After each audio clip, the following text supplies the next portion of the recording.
नमस्कार दोस्तों, स्वागत है आप सभी का आपके अपने YouTube channel Shyam class study में। आज की इस वीडियो में दिल्ली पुलिस भर्ती परीक्षा 2023 में पूछे जाने वाली जीके जीएस के अति महत्वपूर्ण प्रश्नों का प्रैक्टिस सेट लेकर के आया हूँ। क्योंकि प्रैक्टिस सेट एक ऐसा जरिया है जिससे आप किसी भी एग्ज़ाम की तैयारी कर रहे हो तो उनमें आप एक अच्छे स्कोर करके आ पाते हो और आपको पता चल जाता है कि आपकी तैयारी कैसे चल रही है। तो आज के प्रैक्टिस सेट में आपको लगभग 40 प्रश्न कराने वाला हूँ जो आने वाले दिल्ली पुलिस भर्ती परीक्षा 2023 के लिए अत्यंत महत्वपूर्ण प्रैक्टिस सेट होने वाला है। तो आज के प्रैक्टिस सेट को पूरा करिएगा। प्रैक्टिस सेट को पूरा करने के बाद आपको अपना स्कोर कमेंट बॉक्स में शेयर करना और बताना है कि आपने हमारे इस प्रैक्टिस सेट में कितने प्रश्न सही किए और आपको ये वीडियो कैसी लगी। वीडियो पसंद आए तो वीडियो को आप लाइक कर देना। चैनल को अभी तक आपने सब्सक्राइब नहीं किया हो तो चैनल को आप ज़रूर सब्सक्राइब कर लीजिएगा। तो पहला क्वेश्चन है आपके सामने कि मनुष्य के हृदय में कितने प्रकोष्ठ होते हैं। तो कितने प्रकोष्ठ होते हैं मनुष्य के हृदय में, ये आपको बताना है। तो मनुष्य के हृदय में होते हैं 4 प्रकोष्ठ। कितने? 4 प्रकोष्ठ होते हैं। तो इसका राइट आंसर हो जाएगा ऑप्शन नंबर डी। अगला प्रश्न है आपके सामने, कॉकरोच के हृदय में कितने कक्ष होते हैं। तो कितने कक्ष होते हैं कॉकरोच के हृदय में, ये आपको बताना है। तो कितने कक्ष होते हैं। तो कॉकरोच के हृदय में होते हैं 13 कक्ष। कितने? 13 कक्ष होते हैं कॉकरोच के हृदय में। तो इसका राइट आंसर हो जाएगा ऑप्शन नंबर डी। अगला प्रश्न है आपके सामने कि एशिया का दिल किसे कहा जाता है। तो किसको कहा जाता है एशिया का दिल। तो ये कहा जाता है इस्तांबुल को। किसे? इस्तांबुल को एशिया का दिल कहा जाता है। तो इसका राइट आंसर हो जाएगा ऑप्शन नंबर सी। अगला प्रश्न है आपके सामने कि हृदय की बीमारी को किसके द्वारा पहचाना जाता है। तो किसके द्वारा पहचाना जाता है हृदय की बीमारी को। तो इसे पहचाना जाता है ईसीजी के द्वारा। किसकी? ईसीजी के द्वारा। ऑप्शन नंबर ए इसका राइट आंसर हो जाएगा।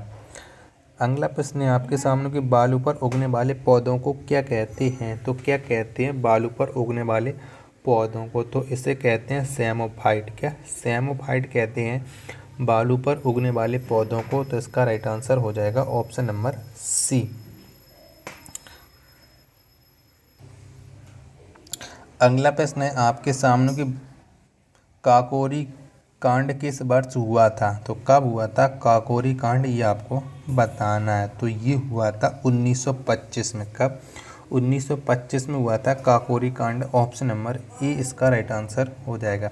मेढक में कितने गुणसूत्र मौजूद होते हैं। तो कितने गुणसूत्र मौजूद होते हैं मेढक में, ये आपको बताना है। तो ये होते हैं टोटल 26 गुणसूत्र। कितने?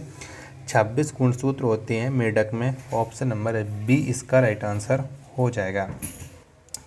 अगला प्रश्न है आपके सामने कि उजला सोना कहलाता है। तो कौन सा कहलाता है उजला सोना, ये आपको बताना है। तो ये कहलाता है कपास। कौन? कपास कहलाता है उजला सोना।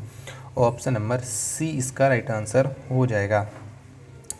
अगला प्रश्न है आपके सामने कि भारत से बर्मा किस वर्ष अलग हुआ। तो कब अलग हुआ था भारत से बर्मा, ये आपको बताना है। तो भारत से बर्मा अलग हुआ था 1937 में। कब? 1937 में हुआ था।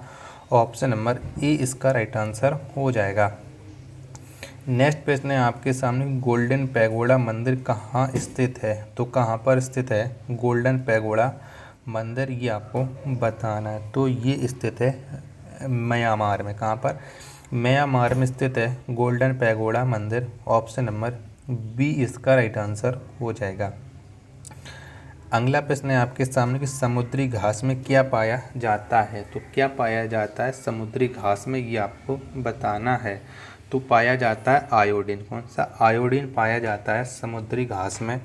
ऑप्शन नंबर बी इसका राइट आंसर हो जाएगा। अगला प्रश्न है आपके सामने कि मानचित्र के अध्ययन को क्या कहते हैं। तो क्या कहते हैं मानचित्र के अध्ययन को। तो इसे हम कहते हैं कार्टोग्राफी। क्या? कार्टोग्राफी कहते हैं मानचित्र के अध्ययन को। तो इसका राइट आंसर हो जाएगा ऑप्शन नंबर बी। नेक्स्ट प्रश्न है आपके सामने कि मेढक के हृदय में कितने प्रकोष्ठ होते हैं। तो कितने प्रकोष्ठ होते हैं मानव के हृदय में। तो इसमें होते हैं 3। कितने? 3 प्रकोष्ठ होते हैं मानव के हृदय में, तो इसका राइट आंसर हो जाएगा option number C.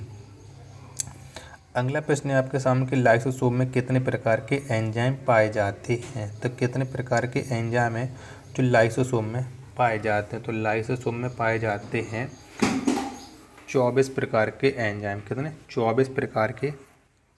Option number B इसका राइट आंसर हो जाएगा।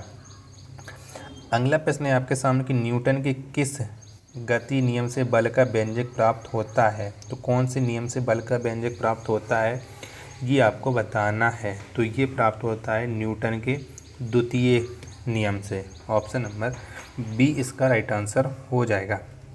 वीडियो पसंद आ रही हो तो वीडियो को आप लाइक ज़रूर कर देना। अगला प्रश्न है आपके सामने कि ब्रह्मांड की उम्र कितना वर्ष है। तो कितने वर्ष है ब्रह्मांड की उम्र ये आपको बताना है। तो इसकी उम्र है 13.8 बिलियन वर्ष। कितनी? 13.8 बिलियन वर्ष ये ब्रह्मांड की उम्र है। ऑप्शन नंबर ए इसका राइट आंसर हो जाएगा। अगला प्रश्न है आपके सामने कि प्लूटो ग्रह की खोज किस वर्ष हुई थी। तो कब हुई थी प्लूटो ग्रह की खोज ये आपको बताना है। तो 1930 में। कब? 1930 में हुई थी प्लूटो ग्रह की खोज। तो ऑप्शन नंबर बी इसका राइट आंसर हो जाएगा। अगला प्रश्न है आपके सामने कि अंकुरित अनाज में कौन सी विटामिन पाया जाता है। तो कौन सा विटामिन है जो अंकुरित अनाज में पाया जाता है। तो विटामिन सी। कौन? विटामिन सी ये अंकुरित अनाजों में पाया जाता है। ऑप्शन नंबर सी इसका राइट आंसर हो जाएगा। नेक्स्ट प्रश्न है आपके सामने कि मोनोकल्चर का संबंध निम्नलिखित में से किससे है। तो किससे है मोनोकल्चर का संबंध। तो मोनोकल्चर का संबंध है अन्न उत्पादन से। किससे? अन्न उत्पादन से है। ऑप्शन नंबर ए इसका राइट आंसर हो जाएगा। अगला प्रश्न है आपके सामने कि पशुपतिनाथ मंदिर कहाँ स्थित है। तो कहाँ पर स्थित है पशुपतिनाथ मंदिर ये आपको बताना है। तो ये स्थित है काठमांडू में। कहाँ पर? काठमांडू में है पशुपतिनाथ मंदिर। ऑप्शन नंबर सी इसका राइट आंसर हो जाएगा। अगला प्रश्न है आपके सामने कि मनु स्मृति किस भाषा में लिखित है। तो कौन सी भाषा में लिखित है मनु स्मृति ये आपको बताना है। तो ये है संस्कृत भाषा में। किसमें? संस्कृत भाषा में लिखा गया है मनु स्मृति को। तो ऑप्शन नंबर बी इसका राइट आंसर हो जाएगा। सिटी स्कैन में सिटी का विस्तार रूप क्या है। तो क्या है विस्तार रूप, यानी सिटी स्कैन में सिटी का आपको फुल फॉर्म बताना है। तो इसका फुल फॉर्म है computerised tomography. Option number B इसका राइट आंसर हो जाएगा। अगला प्रश्न है आपके सामने कि ब्लैक गोल्ड किसे कहा जाता है। तो किसको कहा जाता है ब्लैक गोल्ड ये आपको बताना है। तो ब्लैक गोल्ड कहा जाता है पेट्रोलियम को। किसे? पेट्रोलियम को। ऑप्शन नंबर सी इसका राइट आंसर हो जाएगा। मक्खी का लार्वा क्या कहलाता है। तो क्या कहलाता है मक्खी का लार्वा ये आपको बताना है। तो ये कहलाता है मैगोट। क्या? मैगोट कहलाता है मक्खी का लार्वा। ऑप्शन नंबर बी इसका राइट आंसर हो जाएगा। अगला प्रश्न है आपके सामने कि सबसे छोटा स्तनी कौन है। तो कौन सा है सबसे छोटा स्तनी जीव। तो ये छछूंदर। कौन? छछूंदर है। ऑप्शन नंबर सी इसका राइट आंसर हो जाएगा।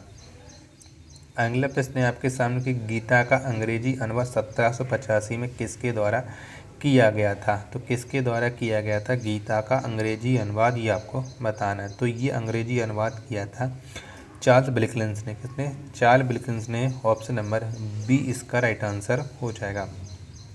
स्नूकर में उपयोग होने वाली गेंदों की संख्या कितनी है। तो कितनी गेंदों का प्रयोग किया जाता है स्नूकर के खेल में। तो ये करते हैं 22 गेंदों का। कितने का? 22 गेंदों का उपयोग करते हैं। ऑप्शन नंबर सी इसका राइट आंसर हो जाएगा। किस मुगल बादशाह ने अपनी आत्मकथा खुद लिखी थी। तो किसने लिखी थी अपनी आत्मकथा खुद, ये आपको बताना है। तो बाबर और जहांगीर। किसने? बाबर और जहांगीर इन दोनों ने अपनी आत्मकथा खुद लिखी थी। ऑप्शन नंबर सी इसका राइट आंसर हो जाएगा। अगला प्रश्न है आपके सामने कि इंदिरा गांधी ट्यूलिप गार्डन कहाँ स्थित है। तो कहाँ पर स्थित है इंदिरा गांधी ट्यूलिप गार्डन ये आपको बताना है। तो ये स्थित है श्रीनगर में। कहाँ पर? श्रीनगर में है Indira Gandhi tulip garden. Option number B इसका राइट आंसर हो जाएगा। अगला प्रश्न है आपके सामने कि भारत का सबसे बड़ा टाइगर रिजर्व कौन सा है। तो कौन सा है भारत का सबसे बड़ा टाइगर रिजर्व, ये आपको बताना है। तो ये है नागार्जुन सागर श्रीशैलम। कौन?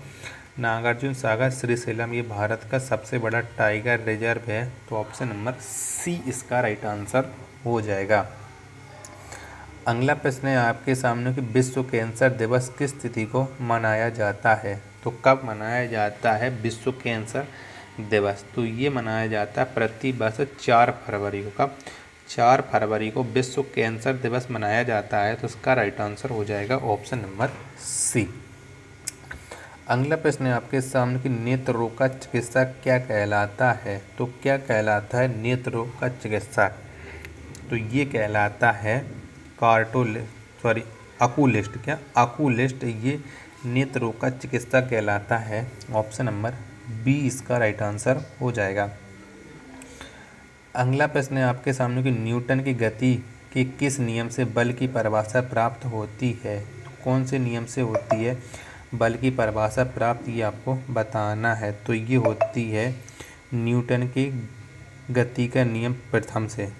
किसे? प्रथम नियम से प्राप्त होती है। तो इसका राइट आंसर हो जाएगा ऑप्शन नंबर ए। अगला प्रश्न है आपके सामने कि शब्द को संकलन तथा लिखने की कला का अध्ययन क्या कहलाता है। तो क्या कहलाता है ये आपको बताना है। तो ये कहलाता है लेक्सिकोग्राफी। क्या? लेक्सिकोग्राफी कहलाता है। तो इसका राइट आंसर हो जाएगा ऑप्शन नंबर ए। नेक्स्ट प्रश्न है आपके सामने कि जायद फसल का उदाहरण है। तो कौन सा है इनमें से जायद फसल का उदाहरण, ये आपको बताना है। तो खरबूज, तरबूज और ककड़ी, ये तीनों हैं जायद फसल का उदाहरण। तो इसका राइट आंसर हो जाएगा ऑप्शन नंबर डी। मछली के हृदय में कितना प्रकोष्ठ होता है। तो कितना प्रकोष्ठ होता है मछली के हृदय में, ये आपको बताना है। तो मछली के हृदय में होते हैं 2 प्रकोष्ठ। कितने?